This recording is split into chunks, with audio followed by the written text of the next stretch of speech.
Let me introduce myself. My name is Dr. Antъни Milър.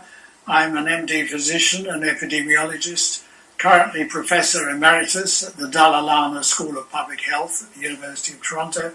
I've advised the World Health Organization and the International Agency for Research on Cancer for several decades. I founded and served for 15 years as Director of the Epidemiology Unit of the National Cancer Institute of Canada. I've served as Senior Epidemiologist in the International Agency for Research on Cancer and Head of the Division of Cancer Epidemiology, German Cancer Research Center, Heidelberg. I've served as a consultant to the US National Cancer Institute and the World Health Organization, and am a fellow of both the Royal College of Physicians and Surgeons of Canada and the Royal College of Physicians of the United Kingdom. I'm a senior medical advisor to Environmental Health Trust. I believe we have a responsibility to future generations. When I review the research, I conclude that the weight of evidence is that radio frequency radiation is a human carcinogen. And this is based on human studies in Sweden, France, and the International Multi-Center Interphone Study, which all show that prolonged exposure to cell phones more than doubles the risk of brain cancers. The National Toxicology Program Animal Study was designed to test the basis for our government limits, asking the question, could non-thermal levels of radiofrequency radiation be harmful? This $25 million study is the largest and most well-designed animal study ever done, which ensured that the animals were not exposed to radiation levels that induce thermal changes in tissue. The findings were that two types of cancers occurred in excess.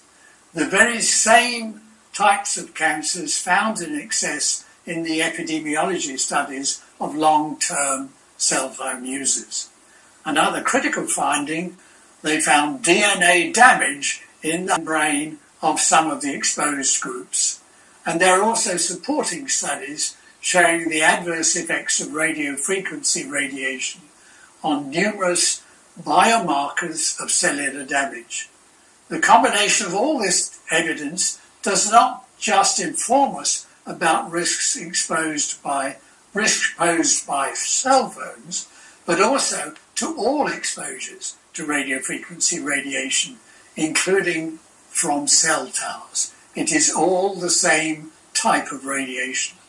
Statements that non-ionizing radiation, such as radiofrequency radiation, cannot cause harm at low levels are simply false.